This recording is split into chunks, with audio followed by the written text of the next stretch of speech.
पहला सुख निरोगी काया। शरीर का निरोग होना बहुत ज़रूरी है, काया से ही सारे कर्म हैं। दूसरा सुख पास हो माया, वित्तम परम कल्याणम।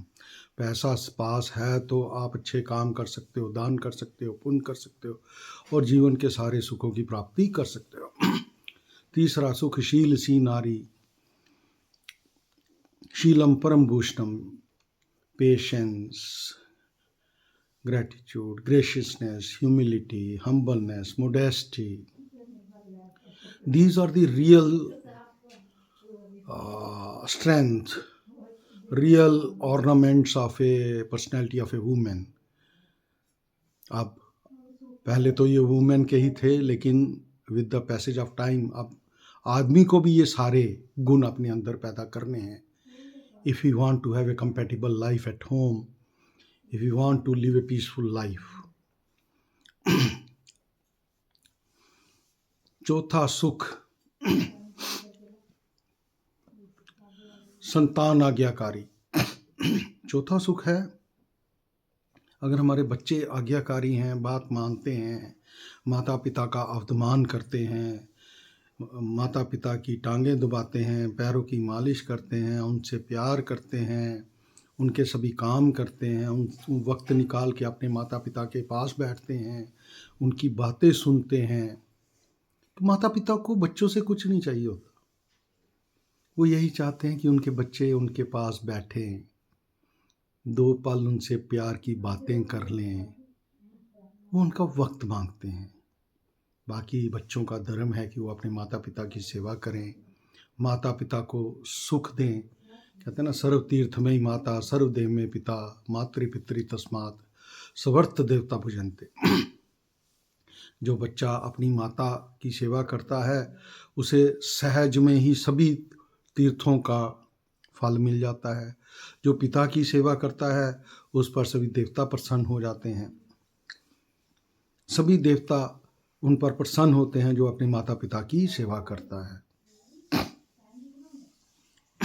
इसलिए उसे अब हर बच्चे को चाहिए कि वो अपना माता पिता की सेवा करे, अवमान करे, उनकी इज्जत करे, उनसे प्यार करे, उनको उनके पास बैठे 2 घड़ी, उनकी बातें सुने। तस्य सुखम जीवात्मा। ऐसा इंसान जो होता है उसको सभी सुखों की प्राप्ति हो जाती है और जमीन पर ही उसे स्वर्ग समान सुख प्राप्त होते हैं। तो ऐसे इंसान को चाहिए कि वो परमपिता परमेश्वर में लीन हो जाए। अब वैसे तो शुरू से ही वो उसे हमें परमात्मा में याद करना चाहिए, लेकिन चौथी अवस्था में अब याद करने से ऊपर है कि हम ये कोशिश करें कि हम उसमें लीन हो जाएं, परमात्मा में हमें आसक्ति हो जाए, परमात्मा में ही हमें हर अंश में, हर चीज़ में परमात्मा दिखे। हमारे मुख से हर समय जब बात करें तो परमात्मा निकले, हम अपनी आँखों से हर चीज़ देखें उसमें हमें परमात्मा दिखे, और कानों से जो भी हम सुने तो वो परमात्मा के ही वचन हों, और हमारे मन जो है, हमारा जो हृदय है, उसकी धड़कन में भी जब धड़कन चले तो वो भी हर धड़कन अपने प्रीतम परम प्रीतम परमेश्वर को याद करे। उससे हर समय प्रभु का नाम निकले, भगवान जी का नाम निकले।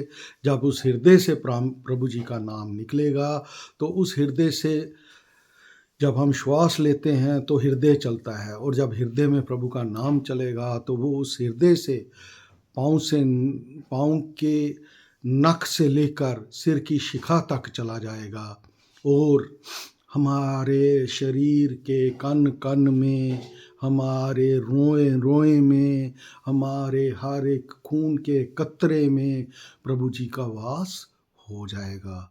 जब हमें हर एक चीज़ में, इस शरीर में प्रभु जी का, भगवान जी का वास हो जाएगा तो हम फिर उस परमपिता परमेश्वर को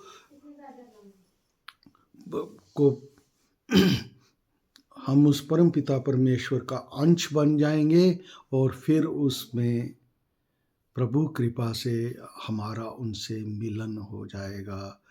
प्रिय आत्मा, सर्वप्रियतम जो हमारे परमपिता परमेश्वर हैं, हमारे ज़िंदगी का जो अल्टीमेट पर्पस है, उनसे मिलना ही है। और जब हम 24 घंटे उनको ध्याते हैं, जो जिसको ध्याता है, जिसको ध्यावे उसको पावे, जो जिसको याद करता है वो उसी को प्राप्त होता है। इसलिए आपने कोशिश करनी है, जब ये सारे सुख आपको परमात्मा ने दिए हुए हैं, तो फिर आपने चौथी अवस्था में वैसे तो शुरू से परमात्मा को याद करना है, जितना ज़्यादा याद कर सको उतना अच्छा है। लेकिन ज़िंदगी की आखिरी जो चौथी अवस्था है, चौथा चरण है, उसमें हमें हर पल प्रभु को याद करना है, अपने परमपिता परमेश्वर को याद करना है। और वही परम सुखकारी है। हर एक शब्द का एंटोनियम्स होता है, उल्टा शब्द होता है, विपरीत शब्द होता है, लेकिन आनंद का कोई भी उल्टा शब्द नहीं है। आनंद जो है वो परम सुखकारी है। सुख का दुख है, दिन का रात है, हर एक चीज का, हर उल्ट अंदर का बाहर है, सूरज का चंदा है, तो हर एक चीज का, जमीन का आसमान है, हर एक चीज का उल्टा शब्द है। लेकिन आनंद का उल्टा शब्द नहीं है। सत्य चित आनंद प्रभु का नाम परम परम परोपकारी है। मैं प्रेयर करता हूँ भगवान जी से कि भगवान जी मेरे श्रोतागणों को और मुझे भी अपनी कृपा से कृपा करें और हमें अपनी तरफ ध्यान केंद्रित करने की शक्ति दें। अगर आपको वीडियो अच्छा लगा हो तो अगर आपने सब्सक्राइब नहीं किया, सब्सक्राइब भी कीजिए और लाइक भी कीजिए। धन्यवाद, धन्यवाद।